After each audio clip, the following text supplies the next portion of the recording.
Australia, a land of dreamy landscapes and vibrant cities, is not typically associated with chilling crimes. But hidden behind its peaceful towns and urban areas are stories that defy imagination.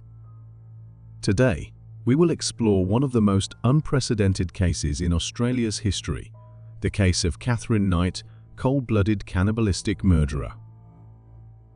The central figure in this case is one of Australia's most infamous female offenders. She is the only woman in the country serving a life sentence without the possibility of parole, with an unprecedented special directive added to her file due to the severity of her crime.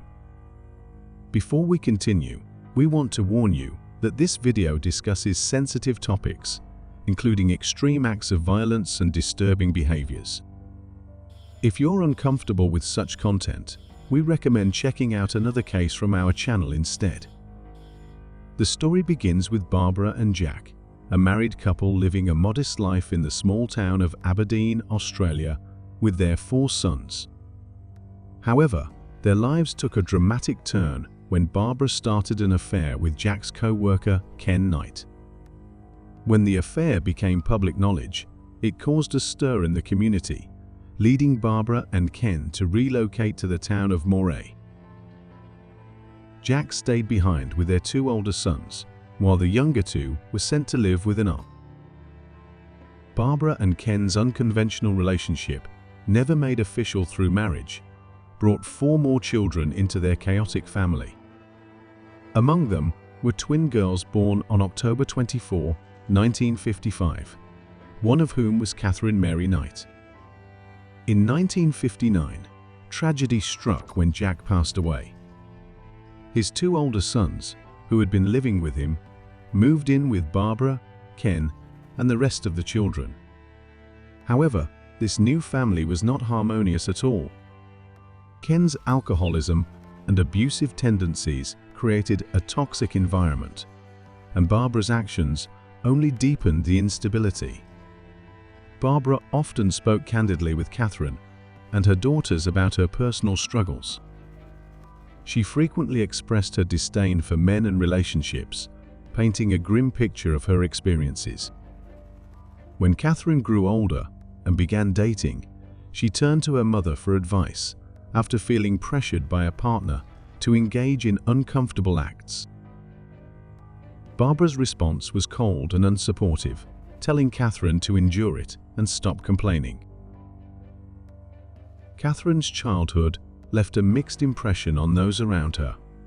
Some saw her as loving and kind, while others, including her classmates at Muswell Brook High School, viewed her as a bully and a loner. She was known for violent outbursts, once attacking a male classmate, and, on another occasion, injuring a teacher who had to defend themselves against her. Yet, at times, Katherine exhibited remarkable self-control and even received awards for her good behavior. At 15, Katherine left school, unable to read or write, and took her first job as a cutter at a clothing factory. But after a year, she moved on to what she proudly called her dream job at the local abattoir, where she began working with animal offal. Katherine's proficiency quickly earned her a promotion to boning, along with a personal set of butcher knives. At home, she hung these knives above her bed, stating they were always handy if I needed them. This unsettling practice became a constant in every home she lived in, persisting until her eventual imprisonment. In 1973, she met 22-year-old David Kellett, a co-worker at the slaughterhouse. David was a heavy drinker, relying on alcohol to cope with profound trauma from his past. Witnessing his best friend's death right in front of him and being part of a failed rescue attempt when a train collided with a school bus, tragically killing 6 children. Within a year of meeting, David and Katherine were married. They arrived at their wedding on Katherine's motorcycle, with David heavily intoxicated. At the ceremony, Katherine's mother offered David an ominous piece of advice. "You better watch this one, or she'll fucking kill you," Stir her up the wrong way or do the wrong thing and you're fucked. Don't ever think of playing up on her cheating on her. She'll fucking kill you. Her warning proved prophetic. On their wedding night, Katherine attempted to strangle David. She later justified the attack by saying it was because he fell asleep after having sex with her only 3 times. The violence between them escalated from there. When Katherine became pregnant, she burned all of David's clothes and shoes before hitting him in the head with a frying pan. The incident was triggered by David coming home late from a darts competition after making it to the finals. Fearing for his life, David fled to a neighbor's house, where he collapsed with a fractured skull. The police urged David to press charges, but Katherine managed to convince him to drop the case. By 1976, shortly after the birth of their first child, Melissa Ann, David had reached his breaking point. After enduring 3 years of abuse, he left Katherine for good. After enduring 3 years of abuse, David finally left Katherine for another woman and moved to Queensland.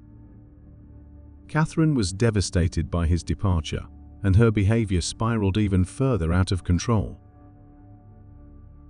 Her erratic actions led to hospitalization, where she was diagnosed with postnatal depression.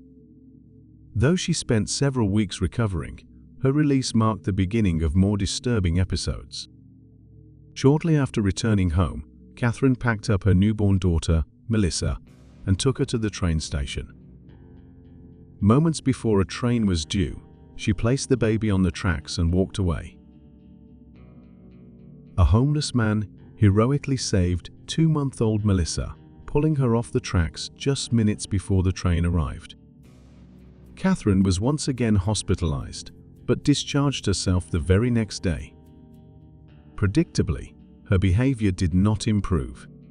Within days, she attacked a woman with one of her knives, slashing her face and forcing her to drive Katherine to Queensland in a bid to find Kellett.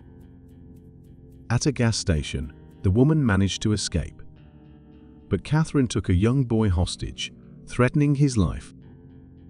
Police intervened, disarmed her, and had her admitted to a psychiatric hospital.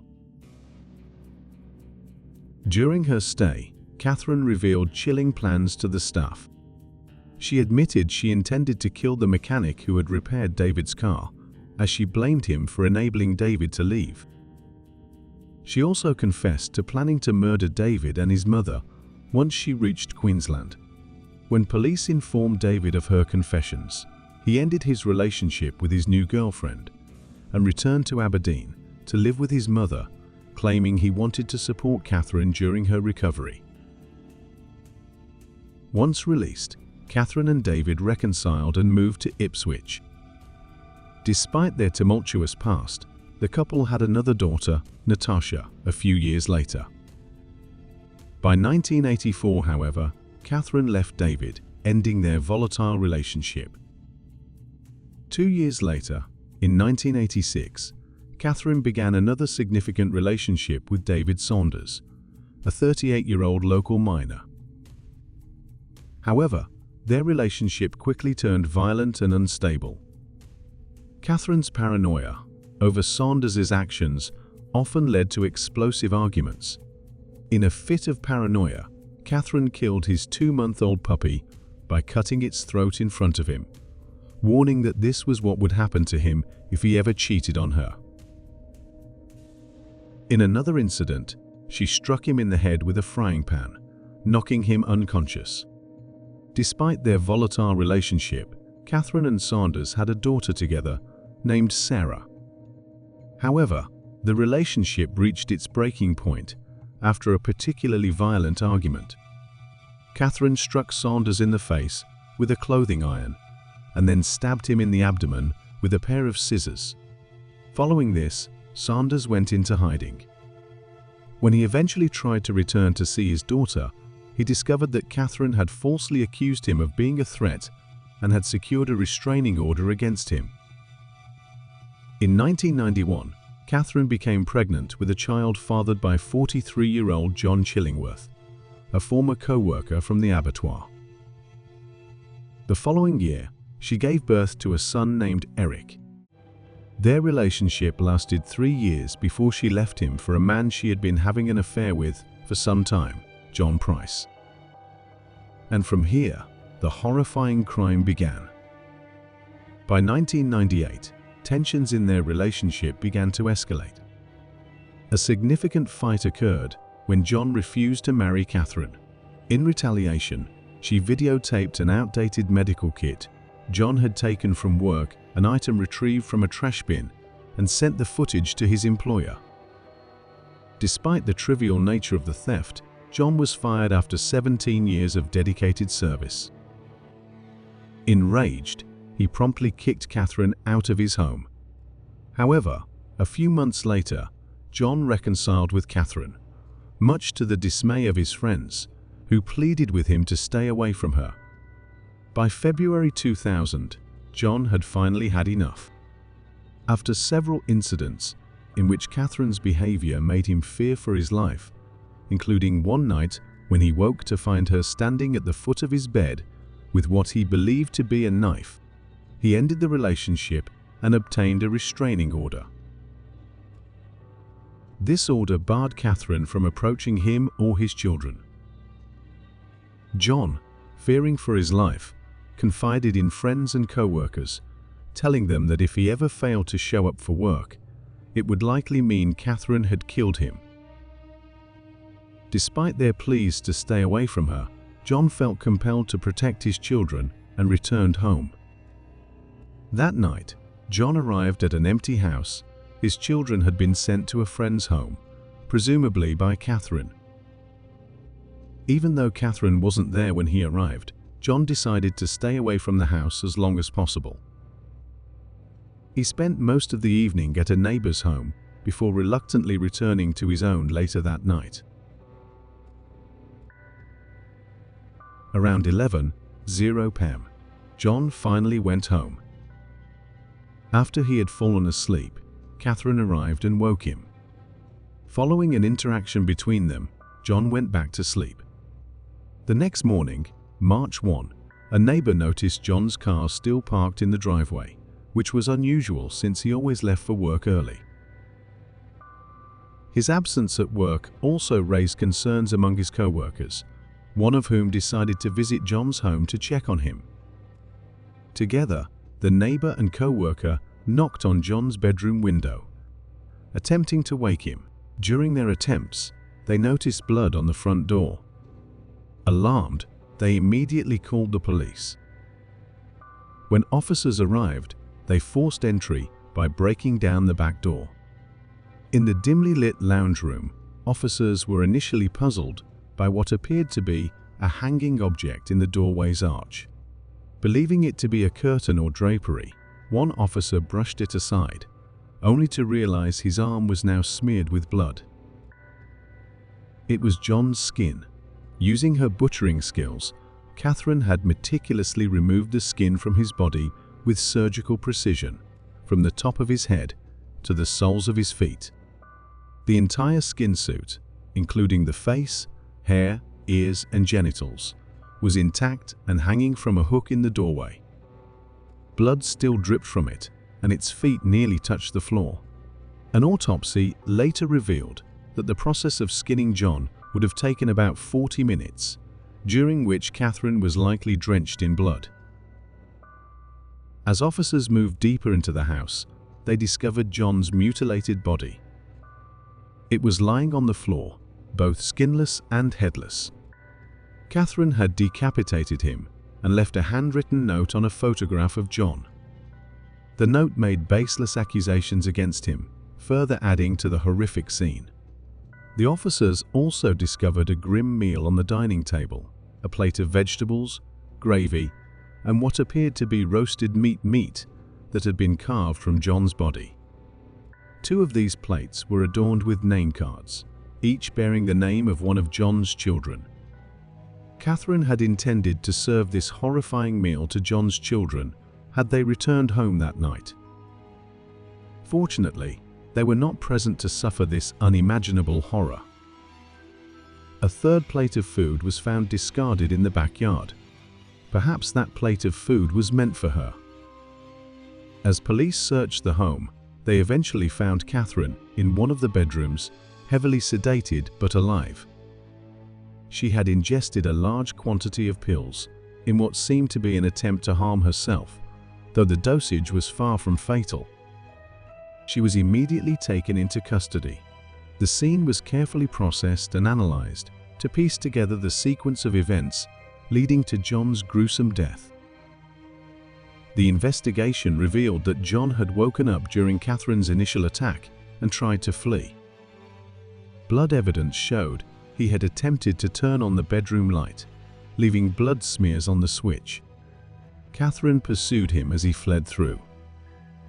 But he collapsed or was dragged back inside by Katherine. Once inside, he succumbed to his injuries. Katherine stabbed John 37 times, both in the front and back, with several wounds penetrating deep enough to damage vital organs. A detective on the scene described the blood patterns that told the story of John's desperate struggle. There's a bloodied handprint or swipe on the western side of the door, near the dressing table, and blood around the light switch. It looks like he tried to turn the light on. Down the hallway, there are bloody handprints everywhere. He almost made it to the front door. He must have been absolutely horrified, terrified, more terrified than horrified, trying to escape, all while being stabbed. After killing John, Katherine went into town and withdrew $1,000 from his bank account. She then returned to carry out the gruesome acts police later uncovered. Following the revelations of John's murder, Katherine's former partner, David Kellett, reflected on how narrowly he had escaped the same fate. He recounted an incident in which he woke to find Katherine sitting on his chest, grazing his throat with a knife. She laughed and remarked how easy it would have been for her to kill him. At the time, David didn't realize how lucky he was that she hadn't followed through. When charges were being prepared against Katherine, she attempted to negotiate a plea for manslaughter instead of murder, but her offer was rejected. Her trial began on October 15, 2001. Before the trial began, the judge allowed the 60 potential jurors the option to excuse themselves due to the highly graphic nature of the evidence. Once the jury was finalized, Katherine unexpectedly changed her plea from not guilty to guilty, causing the judge to adjourn the trial. A psychiatric evaluation was ordered overnight to confirm that Katherine was fully aware of the consequences of her guilty plea and mentally fit to make the decision. Psychiatrists concluded that Katherine was entirely sane. During sentencing, her lawyers requested she be allowed to leave the courtroom to avoid hearing the gruesome details of her crimes. This request was denied. Katherine became hysterical during the hearing and eventually had to be sedated. When delivering the sentence, the judge highlighted the extreme brutality of the crime and Katherine's complete lack of remorse. He stated, "Katherine Mary Knight does not qualify for mercy. She showed John Price no mercy." The judge sentenced Katherine to life imprisonment without the possibility of parole, marking the first time in Australian history that such a sentence was imposed on a woman. Some detectives involved in the case later shared that they were so disturbed by the crime that they couldn't eat meat for 3 months afterward. Katherine is currently serving her sentence at Silverwater Correctional Complex, Australia's toughest women's prison. Despite her notorious crime, she commands respect from both inmates and guards. She has no record of violence in prison and is often seen as a mediator, intervening in disputes and discouraging theft. Katherine's daily routine begins at 7:00 am, with a 4-hour shift assembling headphones. Despite the monotony of the job, she is closely monitored by guards. 5 years after her conviction, Katherine appealed her sentence, arguing that life without parole was too harsh. However, The judges dismissed her appeal, describing her crime as almost beyond contemplation in a civilized society. Katherine Knight remains behind bars, serving her life sentence. Her horrific actions have left a permanent mark on Australian history and serve as a grim reminder of the depths of human cruelty.